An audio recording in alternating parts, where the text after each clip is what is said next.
जय श्री राधे। पौष मास के शुक्ल पक्ष की पौत्रदा एकादशी आ रही है। आइए जानते इस पौत्रदा एकादशी के बारे में। धर्मराज युधिष्ठिर भगवान श्री कृष्ण से प्रश्न कर रहे हैं कि हे मधुसूदन, आप हमें इस पौत्रदा एकादशी व्रत कथा के बारे में बतलाइए। भगवान श्री कृष्ण कहते हैं कि भद्रावती नामक एक शहर था। उस शहर के राजा का नाम था राजा सुकेतु। राजा सुकेतु को कोई भी संतान की प्राप्ति नहीं थी। राजा सुकेतु की धर्म पत्नी का नाम था रानी श्रव्या। रानी श्रव्या हमेशा ही दुखी और परेशान रहती थी कि मुझे कोई संतान की प्राप्ति क्यों नहीं है। एक समय तो ऐसा आया कि राजा ने सोचा कि मैं अपना शरीर ही त्याग देता हूँ, परंतु आत्महत्या का पाप लगेगा ये सोच करके उन्होंने ऐसा नहीं किया और दुखी होकर के वे वन की ओर चलने लगे। और उन्होंने देखा कि वन में सभी पशु पक्षी, हिरन, हाथी सब अपने सह परिवार बच्चों के साथ अच्छे से रह रहे हैं। ये देख करके राजा बहुत ही दुखी हुआ कि मेरा कोई संतान क्यों नहीं है।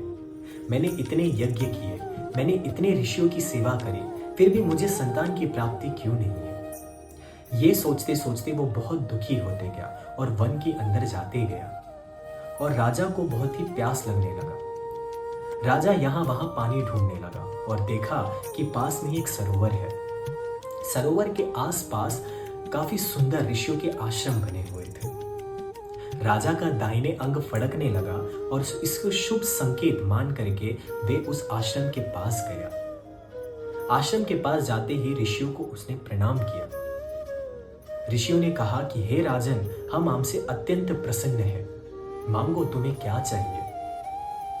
राजा ने कहा कि हे ऋषि, आप लोग कौन हैं और यहाँ किस लिए आए हैं। ऋषियों ने कहा कि आज संतान देने वाली पौत्रदा एकादशी है और हम यहाँ पे इस सरोवर में स्नान करने के लिए आए हैं। हम विश्व देव हैं। ये सुनकर के राजा के मन में एक भाव उठा कि हे ऋषि, आप मुझे एक आशीर्वाद दीजिए। मुझे कोई भी संतान की प्राप्ति नहीं है, आप मुझ पर कृपा करिए और मुझे आशीर्वाद दीजिए कि मुझे कोई संतान की प्राप्ति हो। ऋषि ने कहा कि आज पौत्रदा एकादशी है और जो भी इस पौत्रदा एकादशी को करेगा उसके घर में संतान की प्राप्ति होती है। ये सुनकर के राजा ने नियम पूर्वक पौत्रदा एकादशी का पालन किया और ठीक 9 महीने बाद महारानी श्रव्या के गर्भ से बहुत ही शूरवीर और धार्मिक बालक का जन्म हुआ।